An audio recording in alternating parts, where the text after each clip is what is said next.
अस्सलाम वालेकुम। उम्मीद करता हूँ आप लोग खैरियत से होंगे।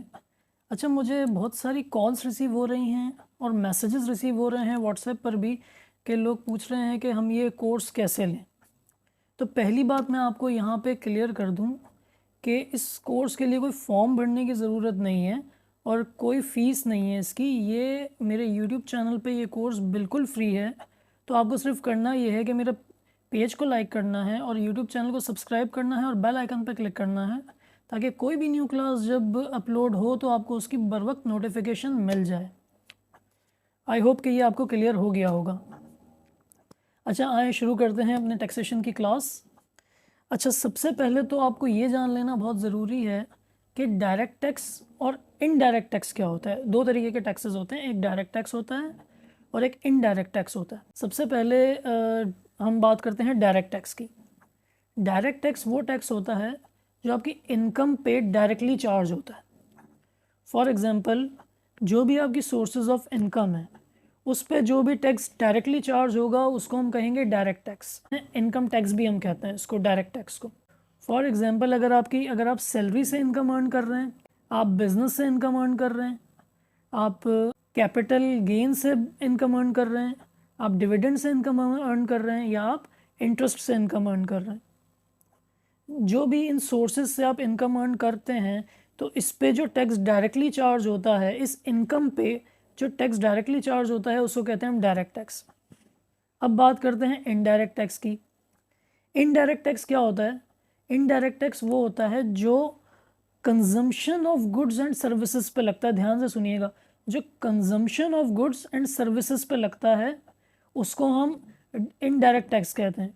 इसको पाकिस्तान में जीएसटी कहा जाता है, जनरल सेल्स टैक्स, और यूके और यूएई में इसको वैट कहा जाता है।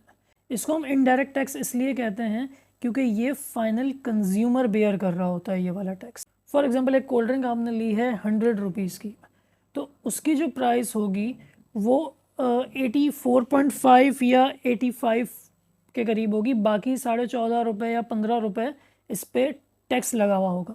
तो ये टैक्स कौन पे कर रहा है? ये टैक्स वो पे करेगा जो इसको कंज्यूम करेगा, जो इस प्रोडक्ट को कंज्यूम करेगा वो ये टैक्स पे करेगा।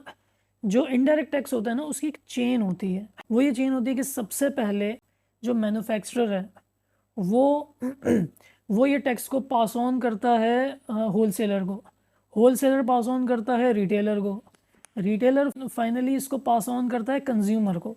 जो भी प्रोडक्ट्स आप परचेज करते हैं उस पे 17% जो जीएसटी है वो आप पे कर रहे होते हो। यहाँ तक कि जब आप रेस्टोरेंट्स में जाते हो, रेस्टोरेंट्स में भी ये होता है, जब आप कोई फूड ऑर्डर करते हो तो उसके बाद जब बिल आता है तो आप देखेंगे बिल के एंड में एक अमाउंट लिखी हुई होगी एसएसटी। ये होता है सिंध सेल्स टैक्स कहलाता है। एसएसटी की एक अमाउंट लिखी हुई होगी, उसमें होगा 13% एसएसटी जो रेस्टोरेंट वाले आपसे चार्ज कर रहे होते हैं। तो ये भी आप ही लोग पे कर रहे होते हो, एसएसटी भी। अच्छा, एक बहुत इम्पॉर्टेंट बात आप लोगों की नॉलेज के लिए मैं ये बता दूं कि जब आप रेस्टोरेंट जाएं और रेस्टोरेंट में आप जब फूड ऑर्डर करते हैं तो फिर आपको बिल आता है। आप बिल में देखें कि 13% अगर एसएसटी लिखा हुआ है और अगर बिल के टॉप पे उसका एसएनटीएन नंबर नहीं लिखा हुआ, तो आप उससे डिमांड करें कि भाई आप अपना एसएनटीएन नंबर आप हमें दो। क्योंकि कुछ रेस्टोरेंट्स क्या करते हैं, वो एसआरबी में रजिस्टर्ड नहीं होते। आगे बताऊंगा कि एसआरबी भी क्या होता है, ज़ाहिर है आपको नहीं पता होगा। वो एसआरबी में रजिस्टर्ड होते नहीं हैं और वो जो है आपसे एसएसटी चार्ज कर लेते हैं। तो वो ये करते हैं कि एसएसटी चार्ज करके, और वो जितना भी पैसा है, जब वो एसआरबी से रजिस्टर्ड नहीं है तो वो आगे टैक्स अथॉरिटीज़ को पैसा नहीं देते, वो पैसा अपनी जेब में डालते हैं। तो ये इलीगल है, ठीक है ना। ऐसे तो जो बड़े रेस्टोरेंट्स हैं उनके उनके बिल के टॉप पे ही लिखा हुआ होता है एसएनटीएन नंबर। मगर अगर इनकेस नहीं लिखा हुआ है तो आप उनसे पूछ सकते हैं कि भाई आप अपना एसएनटीएन नंबर हमें दें। अगर वो मना करते हैं तो आप उनको बोलें कि हम आपको ये 13% जो एसएसटी है वो हम आपको नहीं दे सकते क्योंकि आप रजिस्टर्ड नहीं हो सिंध सेल्स टैक्स में। ये तो हो गई एक ऐसी आपकी नॉलेज के लिए मैंने आपको ये बात बता दी। अच्छा, दूसरी बात इसमें यह है कि अब आपको समझ आ गया होगा कि डायरेक्ट टैक्स क्या होता है और इनडायरेक्ट टैक्स क्या होता है। आपको पता लग गया होगा कि दोनों में क्या डिफरेंस है। अच्छा, अब हमारे बेसिकली कुछ डिपार्टमेंट्स होते हैं। जैसे कि एक डिपार्टमेंट तो एफबीआर होता है जिसका आपको पता है, एक डिपार्टमेंट अगर आप सिंध में हो तो एसआरबी होता है, अगर पंजाब में हो तो पीआरए होता है, बलूचिस्तान में बीआरए होता है, खैबर पख्तून में केपीआरए कहलाता है। तो ये जो डिपार्टमेंट्स हैं, फॉर एग्जांपल जैसे एसआरबी है और पंजाब में पीआरए है, तो ये सारे जितने भी डिपार्टमेंट हैं ये डील करते हैं सर्विसेज पे। जितने भी सर्विसेज पे जो इनडायरेक्ट टैक्सेस जो चार्ज होते हैं, जैसे कि रेस्टोरेंट ने कोई एसएसटी चार्ज कर लिया, ब्यूटी पार्लर की सर्विसेज वालों ने चार्ज कर लिया, आपकी समटाइम्स ये कि कोई और सर्विस प्रोवाइडर है उन्होंने एसएसटी चार्ज कर लिया, तो ये जितने भी हैं ये सब एसआरबी डिपार्टमेंट देखता है, सिंध रेवेन्यू बोर्ड कहलाता है ये।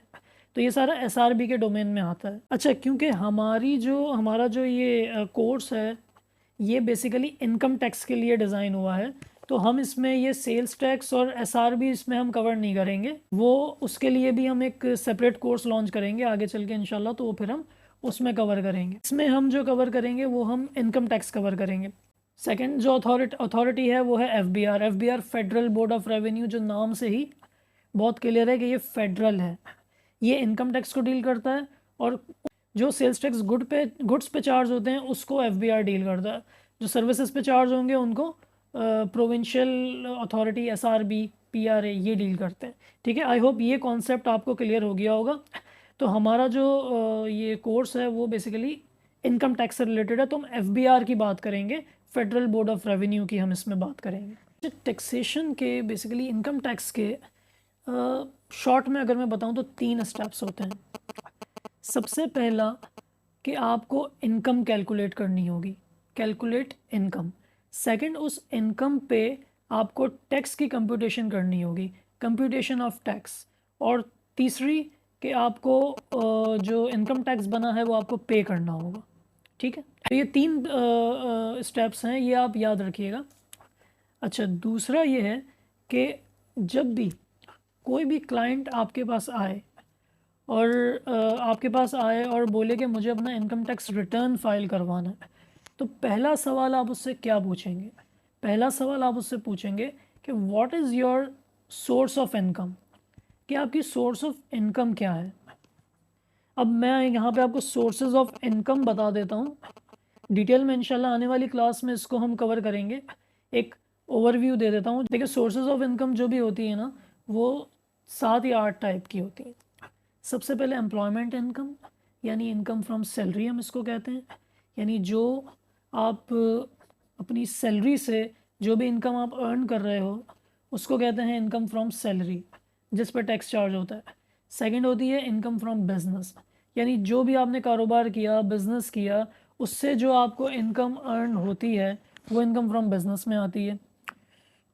थर्ड आती है इनकम फ्रॉम प्रॉपर्टी।